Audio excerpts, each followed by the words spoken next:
Hey, what's up, guys? It's Kai here. I'm gonna be filling in today. So, first of all, I want to apologize for a few things. Three things, actually. First of all, I want to apologize for the quickness this video is put together. I don't know how much time I'll have to edit. I really didn't have much time to even think through the topic. Really, I kind of had school today, and then I was at home working on some stuff, and I checked my phone, and I was like, oh shoot, they need me to fill in today. So I literally, this is being filmed same day. I literally just found out the topic today. So, it's very, very quickly put together, but I still hope I can bring you guys a good video. Secondly, I apologize for any noise, wind, outside noise. I haven't filmed in a long, long time. I haven't filmed a video in a long, long time for any channel. So I wanted to kind of get outside and kind of get some fresh air. Thought it'd be good for me. I just thought it might help kind of get me in the mood to film a vid. It's not that I'm not in the mood to film a video, but it's kind of like I feel kind of like in unfamiliar territory again because it's been so long. Like this is like the first time in 2018 I think that I'm standing in front of the camera like trying to film video again. I want to get some good sunlight. Um, um, but yeah, that's kind of the second and third thing I wanted to apologize for. It's been a while, so go easy on me. I feel new at standing in front of the camera and doing all this again. And also, I'm sorry for all the sounds. I'll try to edit out any bad wind sounds, but I don't know how well I'll be able to do that and still make my voice sound good. So we'll see. Hopefully it's not too bad. But without further ado, I should probably get into the topic before we're 10 minutes into the video already. Yeah, so this week's topic, tips for battling dysphoria. So I actually left my notebook over there. Yep, making rookie mistakes over here. So I'll be right back. I never write notes for my videos, but it's been so long that I had to. First of all, I kind of want to start with dysphoria now because I feel like it's the freshest on my mind, the best that I can be the easiest to explain and the most fresh. So I guess starting with bottom dysphoria. Bottom dysphoria for me, it's not in a way where I feel like I don't know what to do with this notebook. If I put it here, it's gonna make all kinds of noise in the camera. I'm just gonna hold it. Okay. Don't feel like I need bottom surgery at this point in my life. It's just kind of. It's not like that. Like I don't have bottom dysphoria on a regular basis. Most of my bottom dysphoria comes from when I'm in public and I'm sitting down, depending on what kind of shorts or pants I'm wearing, it's like what's there or not there gives me dysphoria. And the way I've figured out like basketball shorts, like you can't see it, but I back up, like what I'm wearing right now, anything that's like flat that just doesn't have anything right here really just makes me really dysphoric if I'm sitting with like nothing in front of me because it's just so flat, and it's probably something that I notice more than anyone else, but it gives me a lot of dysphoria. And the thing I've noticed that really helps with that is when I have if I wear like pants like jeans or shorts that have some kind of zipper here, just the way like I guess they fold when I sit, it really just kind of pops out a little bit there and makes me feel a lot better about that. So that's kind of something that's helped a lot with that, just that kind of dysphoria these days. Sometimes like the things you notice, you're exaggerating them in your mind and you're noticing them a lot more than anyone else is. It's okay to have discomfort and experience dysphoria. Um, if you do, like I said, sometimes it's it's good to try to remind yourself that you're probably the one noticing it more than anyone around you. Sometimes that helps, sometimes it doesn't. Just kind of keeping that in mind. Um, but I'm kind of jumping a little bit, but I did want to put that in there because sometimes when it comes to that, I think like who is even looking there, and if someone is, like what, like I don't care, like like why I don't know. It just I don't care at the end of the day. First of all, I try to remind myself I'm probably the only one who's even paying attention to that part of me. And if anyone else is, like, whatever, I don't care what they think, and I probably would never know it anyways. And if someone's gonna, honestly, if that someone's gonna look at me and judge me by something like that quick, I probably don't want to know them anyways or care what their opinion is anyways. So yeah, I think just understanding that dysphoria internally is one thing, but like don't let other people rule like how you feel about yourself and your body.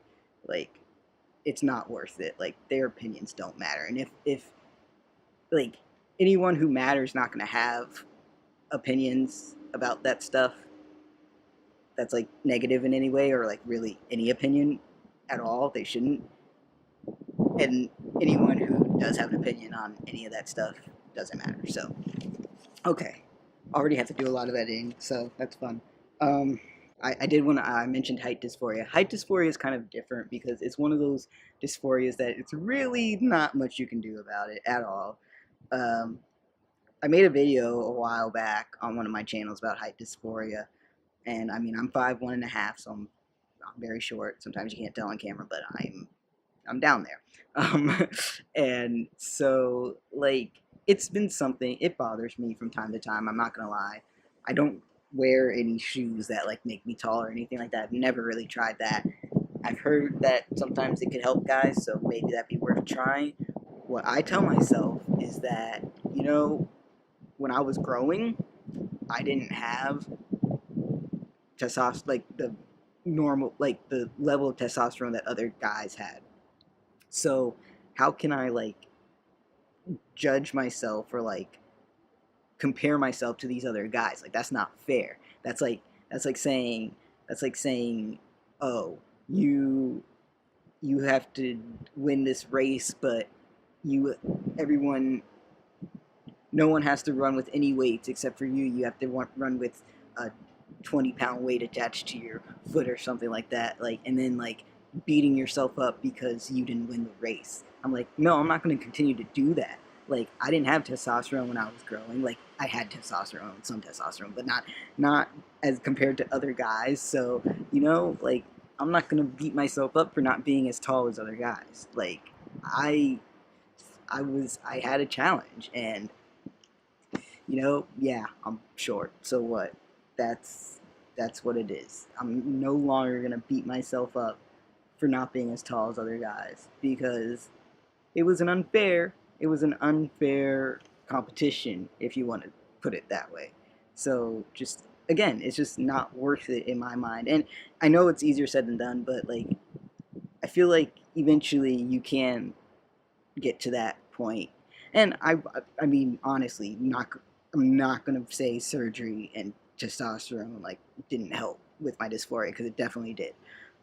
So I'm not saying like, oh, it's all in your mind or anything like that. Please don't think that. I'm not saying you need to, and I'm also not saying you need to transition medically to deal with dysphoria. I just want to like put it all kind of out there that you know, like it kind of takes a little bit of everything that's right for you, the right mix to kind of figure out how to deal with uh, dysphoria and discomfort and all that. There's it's a whole mix of things, and going into a mix of things, a thing I wanted to mention was just having like people around you who validate you no matter what was really important to me, especially early on in transition.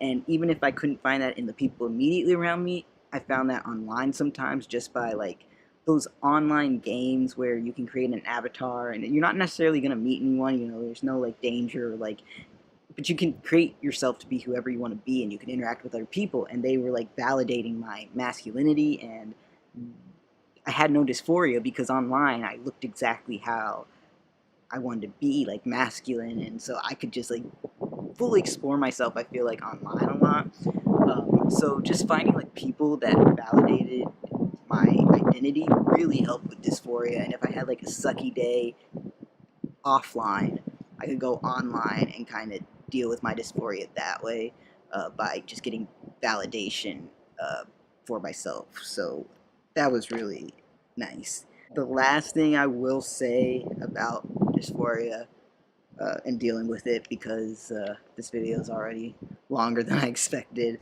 is I remember pre-top surgery one time, I had a really, really bad morning, and I just didn't even feel like getting out of bed or anything. I didn't want to get up, and it had a lot to do with dysphoria and top dysphoria. And when I finally did get up, I treated myself to some frozen yogurt. And honestly, sometimes you just gotta reward yourself for getting up and getting out there, despite feeling crappy. And if there's like, I feel like if there's like a responsibility you have to do, and you just have really sucky dysphoria, I feel like you deserve to like treat yourself after, or like at least say, you know what, I can look forward to that after for doing this. You deserve it. Like, I feel that. So if you're at least able to do that, maybe that's kind of like a way to kind of help with dysphoria, or battle it. Not help with dysphoria, but battle it, get through it. I guess that's kind of like the little tips I have. Sorry, I know it was a little, like I said, I didn't have a whole lot of time to plan this, and uh, I kind of went off on a tangent that I didn't even expect there. Like, my notes are just, yeah. But I hope that you got something from this video. Be sure to check out the rest of the guys' videos this week and every week, of course. Thank you all for supporting the channel and us. By the way, this shirt, not like, this is just, I buy a lot of shirts from this company called 0.5cc. I don't know if you've ever heard of it, but it's run by a trans guy, and they give back to the trans community a lot, so it's pretty cool. If you want to check it out, I can leave the description. Well, I'll leave it in the description below, but this is a cool shirt from there. Like, overall, I think when it comes to dysphoria, we all have being trans, we all have this strength that we're just like born with, that helps us get through, and helps, like you can't be taught it. You're born with it. It's like a unique trans strength power thing. So yeah, I don't know where I was going with that. I actually have a paper due tomorrow, so I'm kind of stressing. So yeah, but I'm glad to be back making a video again. Thanks for having me. All right, I'm gonna sign off now. I love you all. Talk to you soon. Stay strong, stay safe, stay you. Peace.